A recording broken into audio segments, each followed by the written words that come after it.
You know, from your bank account to your private text messages, there's this hidden science that's powering almost every single part of our digital lives. It's what keeps our information safe from prying eyes. This is the story of cryptography.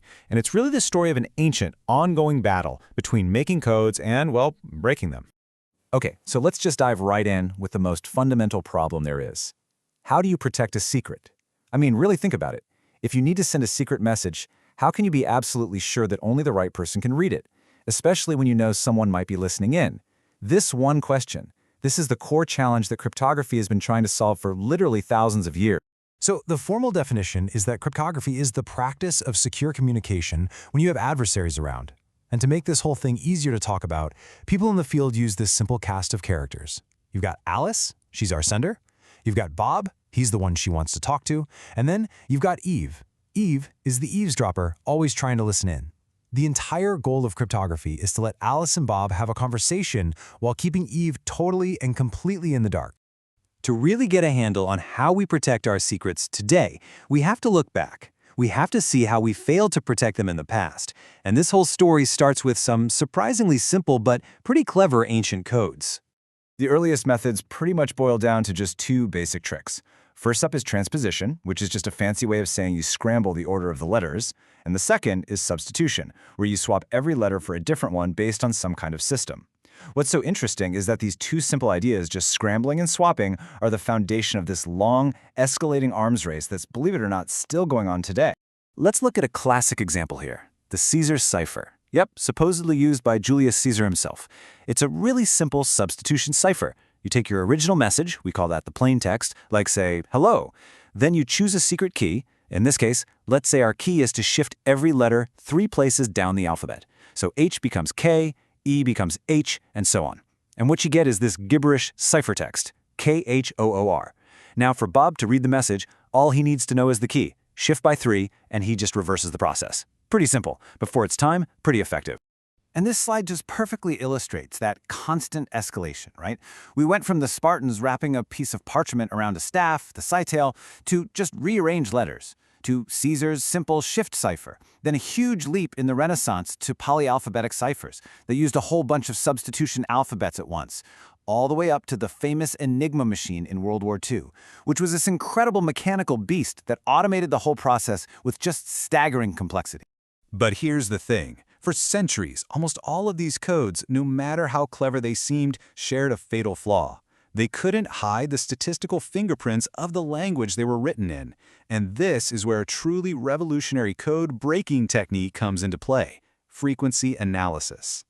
As the historian David Kahn points out, it was actually era mathematicians and scholars like El-Kindi way back in the 9th century who first wrote this all down.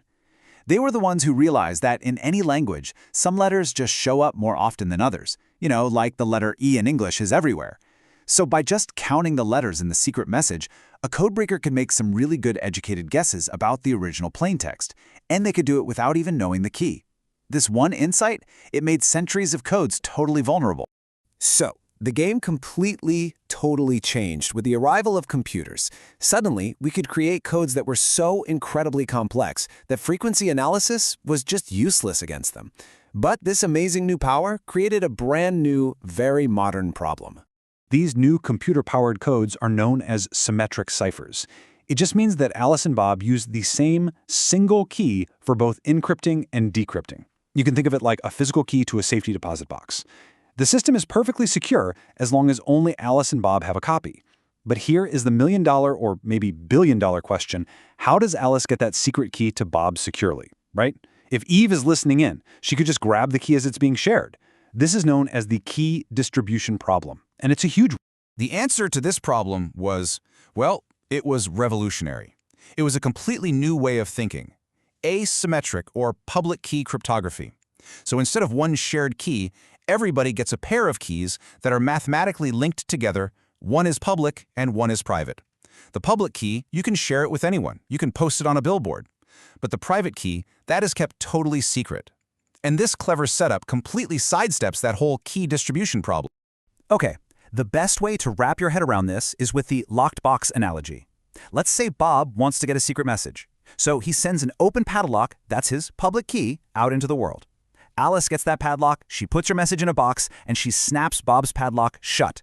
Now that box is completely secure. It can be passed around in the open, because the only person in the entire world who has the unique key, the private key, to open that specific padlock is Bob. It's just a beautiful, really counterintuitive solution. And this incredible concept was first published back in 1976 by Whitfield Diffie and Martin Hellman. Then, just a couple of years later, these three guys, Rivest, Shamir, and Adelman, they developed what we now call RSA. It was the first practical, widely used public key system, and it's an algorithm that is still fundamental to how the internet works today. So I know this might all seem a bit abstract, but this public key revolution is the reason the modern digital world actually works. You use this stuff dozens, maybe even hundreds of times every single day, probably without even knowing it. Seriously, every time you see that little padlock icon in your web browser, that's public key cryptography setting up a secure channel for you. When you buy something online, log into your bank, or use a cryptocurrency like Bitcoin, it is all built on these principles. Even your computer password, it's not actually stored on your computer. A cryptographic hash of it is. And all those end-to-end encrypted messaging apps like Signal and WhatsApp, yep, they use this exact technology to make sure only you and the person you're talking to can read your messages. But that code-making arms race we talked about, oh, it is far from over.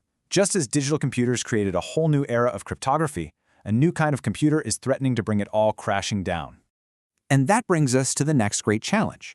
See, the security of our public key systems, like RSA, it relies on certain math problems being incredibly hard for even the fastest supercomputers to solve. But what happens? What happens when a new kind of computer comes along that finds those problems trivially easy? This is the threat of quantum computing, and the impact would be catastrophic. A powerful enough quantum computer could break our current public key encryption, the very foundation of our internet security, in a matter of seconds. Symmetric encryption, yeah, it would be weakened, but it's really the public key systems that face a truly existential threat. So in response, cryptographers all over the world are already deep into the next arms race. They're creating what's called post-quantum cryptography, or PQC. And the goal here is to design a whole new generation of public key algorithms that are based on totally different math problems, problems that we believe are hard for both our current computers and future quantum computers to solve. And this leaves us with the critical question for the future of, well, all of our digital security. It is a race against time. The work to standardize and roll out these new quantum-resistant algorithms is happening right now. Everyone is hoping we can replace our vulnerable systems before a machine capable of breaking them is ever built. The ancient battle between the codemaker and the codebreaker, it just keeps going.